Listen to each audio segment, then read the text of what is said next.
Now, last month, the sports fraternity in Uganda woke up to the shocking news of the murder of a national boxing champion. This was during an election period that almost split the country. Ssenyange takes a look at what lies ahead for Ugandan sports amid a global pandemic. A mural dedicated to a national boxing champion. Zebra Ssenyange was gunned down in this Kampala suburb by security operatives days before the country's national election. His son knows too well his late father's love for boxing. He's someone who understood boxing and fell in love with it, and he made it his one true goal and one true love. So he very much loved boxing, he very much wanted people to come into boxing. Zebra is not the only boxer to come under the wrath of the country's political tide. Two former world boxing champions, Justin Juko and Joe Lubega, were arrested because of their involvement in politics. Many young boxers continue to live in fear. It's so unfortunate that some of our people lost their lives. Others have been kidnapped or incarcerated and all these things with no charges and all these things. All because they support who they support or they don't support who they don't support.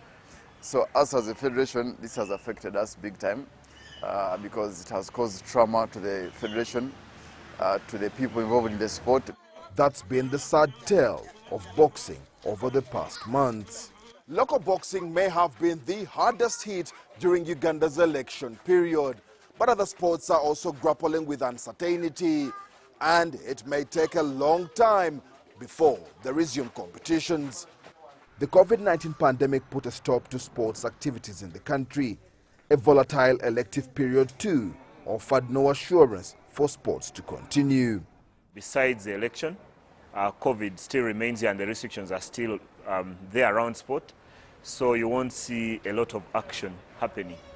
Now may be the calm after the political storm. Exactly how sports activities will be allowed to resume will be based on guidelines provided by the National Council of Sports.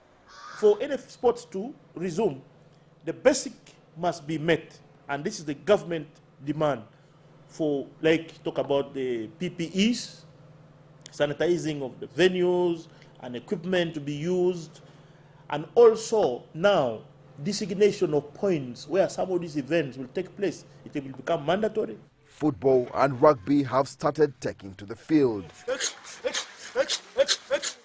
For boxing, it's going to be a slow recovery from December's shock. Ssenyange, CGTN, Kampala, Uganda.